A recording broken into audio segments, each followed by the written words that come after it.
Who opens doors that I cannot see? Jesus will.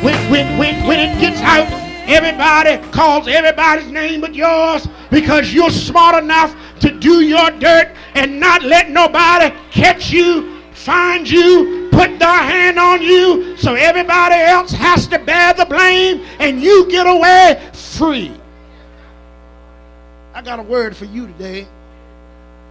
You may run and hide, but God has the power to nail you down for the wrongs you have done. You may get away with your words and your statements, and you may say all kind of stuff against good people. You may throw a brick and hide your dirty hand, talking about people, mistreating them, and then acting as if you've done nothing wrong, running folk down, pushing them further into the ground when they're already down, using people and mistreating people for no reason at all, and then have the audacity to act as if you haven't done anything or you haven't played a part. But I came by here to serve notice today that you may get away today, but the God I serve, I wish I could preach this thing here. The God I serve knows your hiding place. He knows how to find you and take you out and make you pay for all the wrong you've done. And that's why so many of you need to stop worrying about people who talk bad about you and try to do you in. You need to stop worrying, missing sleep, missing worship, not wanting to go to the store for fear you might run into somebody who knows your ins and outs, who's giving you a bad name. Stop hiding, stop living in a state of low self-esteem, because God has a way of catching up with that rascal. God has a way of finding that person and punishing them and helping you see that vengeance is still God's and God shall repay. God has a way of getting your enemy back for what they've done to you. God has a way of repaying them for every wrong that they've ever done and everything they've ever said. God has a way of getting people who oppress you and who try to jump ship and get away from the punishment that's going to come to them. Judges 4:17-24 shows how this evil army leader met his end. Stand, so give me Judges 4:17, where the Bible says, meanwhile Sisera ran to the tent of Jael, the wife of Heber the Canaanite, because Heber's family was on friendly terms with King Jabin of Hazor. Now, let me help you understand the connection here between all these people.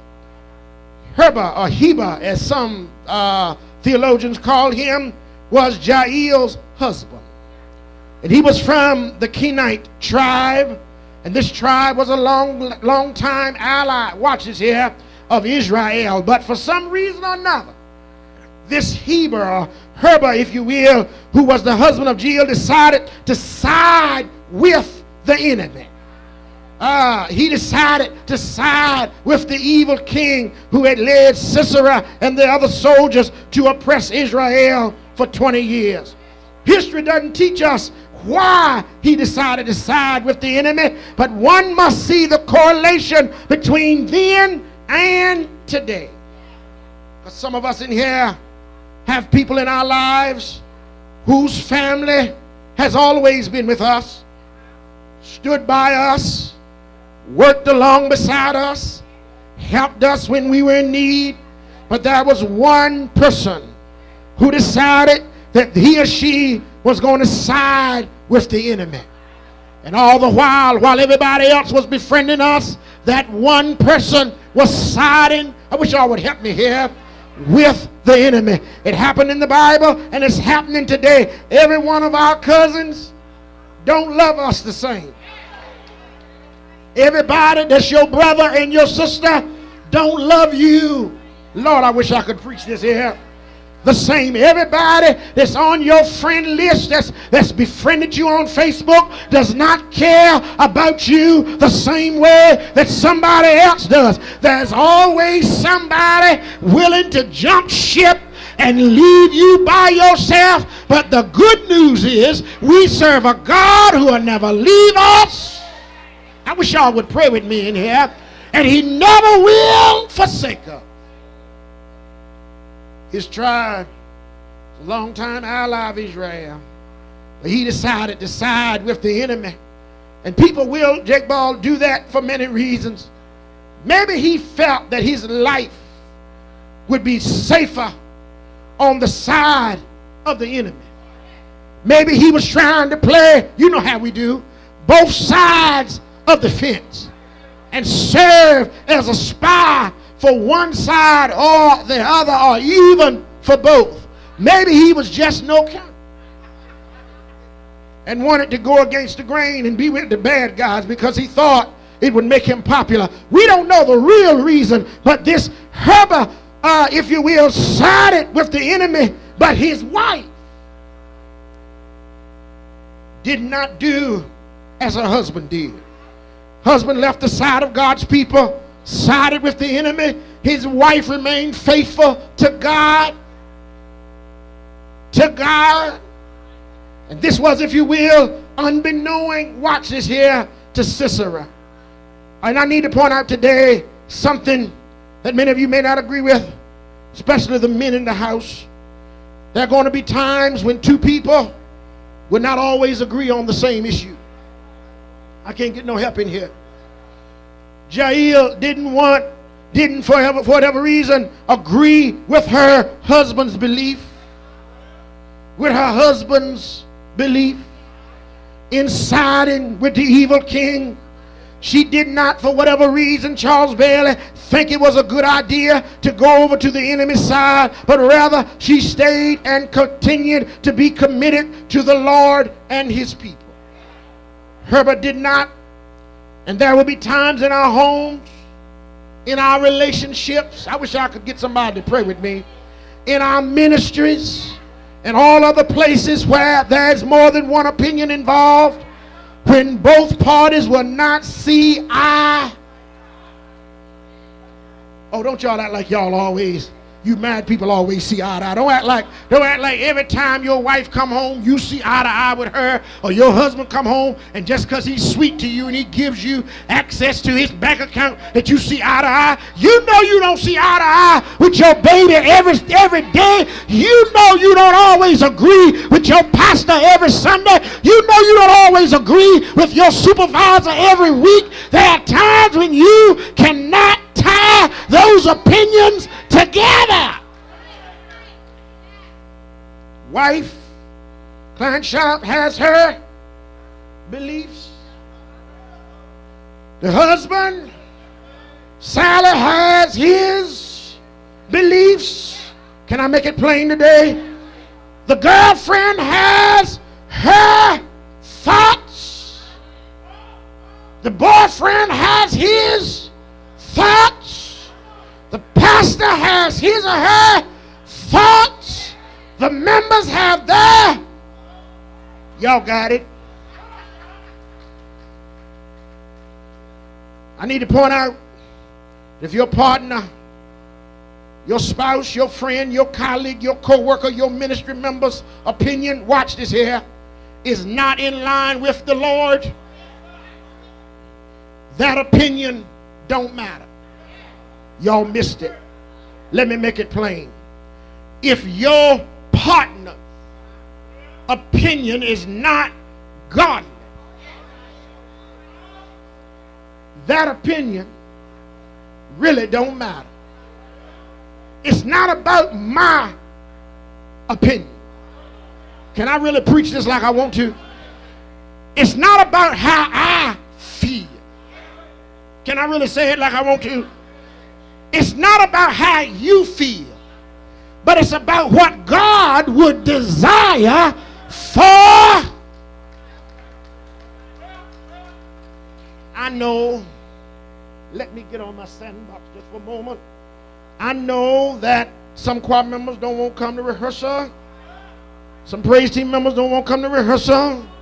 And I know you've said some things under your breath. But the truth of the matter is, it doesn't really matter about my opinion or yours. Because at the end of the day, this job that we're doing ain't for us. I wish y'all would pray with me. But the job, the songs that we're singing, and the job that we're doing, and the ministry that we're providing is for the upliftment. Some of y'all don't want to look at me now. It's for the upliftment of God's.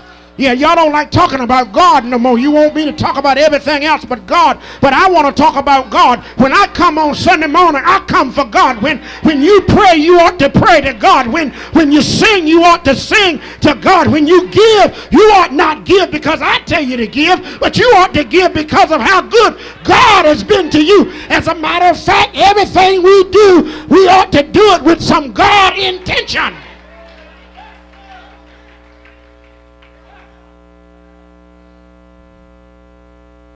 King Jabin, Sisera, and all of the men of that troop tormented, harassed, and subjugated the people of Israel and Jair. More than likely felt the need to side with her people and her God because she watched the enemy torment the Israelites. And every now and then you need to look at what somebody's going through. This here is for free, ain't on here. Every now and then you need to observe what somebody is going through before you cast judgment on them. Every now and then you need to observe and watch what somebody's facing before you make a decision on what they ought to do, like it really matters to you anyway. Every now and then when you observe somebody facing something, you ought to think before you speak, because you don't know what somebody's facing, what somebody's dealing with, what somebody's going through. That's your baby. What somebody's facing, how somebody's going, how somebody is dealing. You got to understand what somebody's doing so that God can get the glory and that person can get the help that they need. So Sisera, I'm almost done, enters the tent of Jair, and he does so gladly. You know, I told you. Now let's recap here. The teacher in me wants to recap. Let's recap.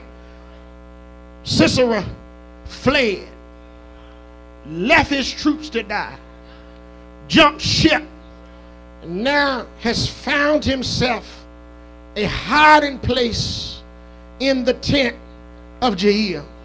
And he does so gladly because he knew her husband was on his side. And secondly, during the time of this writing, men were never allowed to enter a woman's tent. Some husband will get that tomorrow. And therefore Sisera knew that no one would suspect to look for him there. And that's a wonderful point that needs to be made right here. Stanza, give it to me if you will. And that is, number one, God has a way of using unrealistic means in getting his work completed. God will by any means get his work done in some strange yet very productive way.